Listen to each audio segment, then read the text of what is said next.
Halo, apa kabar mitra budidaya semua? Jumpa lagi dengan kita berdua.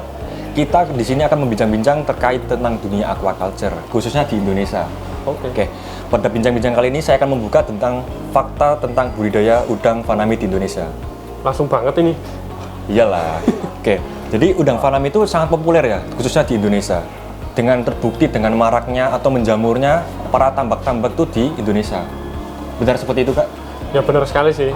Sekarang tambak-tambak semakin menjamur dan udang konsumsi sendiri kan udah sangat populer ya di masyarakat. Udah sangat populer dan sekarang semakin naik lah ininya peminatnya.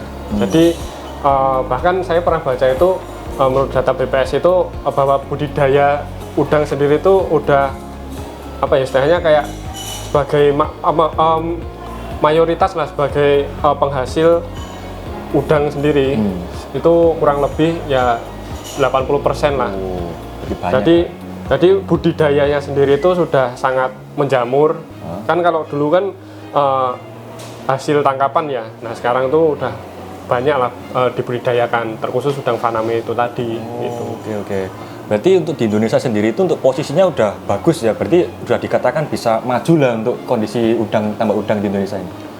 Ya kalau menurutku belum positioningnya belum oke banget sih. Soalnya gini ya, walaupun saya pernah baca juga di data dari ITC International Trade Center itu Indonesia itu menempati urutan keempat produsen udang faname terbesar di dunia.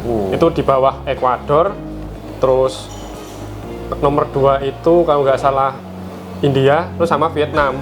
Nah jadi Indonesia itu di urutan keempat. Tapi kalau menurutku itu belum aman karena apa? Kalau dibandingin dari ketiga negara itu kan Indonesia itu lebih luas lah wilayahnya. Nah itu ini kita langsung bicara soal istilahnya kayak kuantitas ininya ya, hasil udangnya ya. Kalau bicara kuantitas seharusnya ya dengan wilayah yang sangat luas, yang lebih luas daripada ketiga negara yang aku sebutkan tadi, harusnya Indonesia lebih banyak lah udang yang dihasilkan harusnya ya. Garis pantainya juga lebih panjang gitu, jadi harusnya lahan buat tambak itu lebih banyak gitu. Terus kalau kita bicara soal kualitas ya, kita nih semisal Indonesia sudah bisa berhasil memproduksi secara banyak udangnya, tapi kalau nggak dibarengi dengan kualitas yang oke, yang prima, ya iya sih, sama aja bohong kan gitu. Kita mau ngejual apa kalau nggak ada kualitas itu?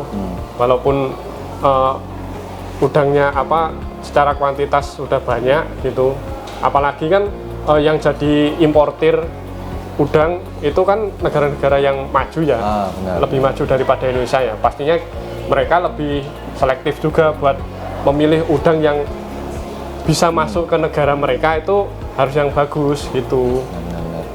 Iya sih, berarti kalau secara kuantitas nih udang faname di Indonesia itu saya rasa udah bagus ya. Tadi kan top 4 tuh, berarti udah bagus. Dan juga nanti terbukti ya tentang banyaknya tambak udang yang sudah menjamur di mana-mana. Nah, beda lagi nih yang masalah di kualitas. Jadi kan tadi kuantitas nih banyak. Nah, sekarang kalau kualitas nih itu menjadi hal yang cukup agak rumit ya, atau lebih kompleks lah lagi. Seperti kualitas udang sendiri. Jadi kayak waktu budidaya udang yang bagus itu untuk menjaga kualitasnya itu harus seperti kita menjaga cara pemilihan yang tepat, seperti pemilihan benih udang, juga ada pemilihan pakan, iya. Juga ada pemilihan lahan, dan juga nanti sistem budidaya yang dipakai itu yang kayak gimana itu kan kita harus pikirkan kan ya. Jadi untuk kualitas budidaya itu yang bagus juga nantinya akan menghasilkan produk dari udang yang sangat bagus juga. Ini ada satu pepatah nih, berarti kalau tadi sesuai sama Kak Rayhan tadi. Apa tuh? Nah jadi kayak nih, pepatahnya itu di balik udang yang sehat terdapat cara budidaya yang tepat. Bener nggak gitu? Mantap. Tuh berarti malah kayak ini ya, mensana incorpore sano ya. Di dalam tubuh yang sehat terdapat jiwa yang kuat. Gitu. Betul, langsung nangkep berarti. Keren. Tapi kita balik lagi ya. Jadi ya benar katamu tadi ya, kita harus nguatin dulu yang core-nya dulu, manajemen budidayanya dulu kayak gimana milih benihnya, gimana milih pakannya yang oke buat udangnya. Nah, sama yang satu lagi yang terpenting itu kalau menurutku itu treatment airnya. Karena air itu kan ya media hidup bagi udangnya. Udang hidup di air gitu. Jadi airnya itu harus di treatment, harus dikelola dulu supaya nantinya itu air yang bagus itu nanti akan berpengaruh ke udangnya jadi lebih sehat. Terus nanti efek yang berkepanjangan nanti akan produktivitasnya semakin meningkat gitu. Terus sama satu lagi itu ini sih yang menurutku yang kurang dari pembudidaya di Indonesia itu penggunaan teknologi. Karena apa? Yang ketiga negara yang Ekuador, India sama Vietnam itu tadi itu setahu saya itu dia udah udah advance lah ininya penggunaan teknologinya. Nah, Indonesia itu jadi kurang di situnya. Aku rasa itu penggunaan teknologi itu bahkan malah membantu untuk mencapai cara budidaya yang tepat itu tadi. Ya, berarti emang sangat penting ya untuk penggunaan teknologi ya, khususnya di industri aquaculture. Jadi memang sangat penting ya. Betul, dan sepenting itu ya. Karena penggunaan teknologi itu bakalnya ya tadi kan sudah saya sebutkan ya, bahwa penggunaan teknologi itu membantu buat cara budidaya yang tepat itu tadi. Dan istilahnya apalagi permintaan kan semakin naik ya. Jadi penggunaan teknologi itu juga membantu buat budidaya itu lebih efektif dan efisien. Terus kan juga banyak kan istilahnya sekarang sudah banyak penggunaan teknologi di dunia aquaculture ya.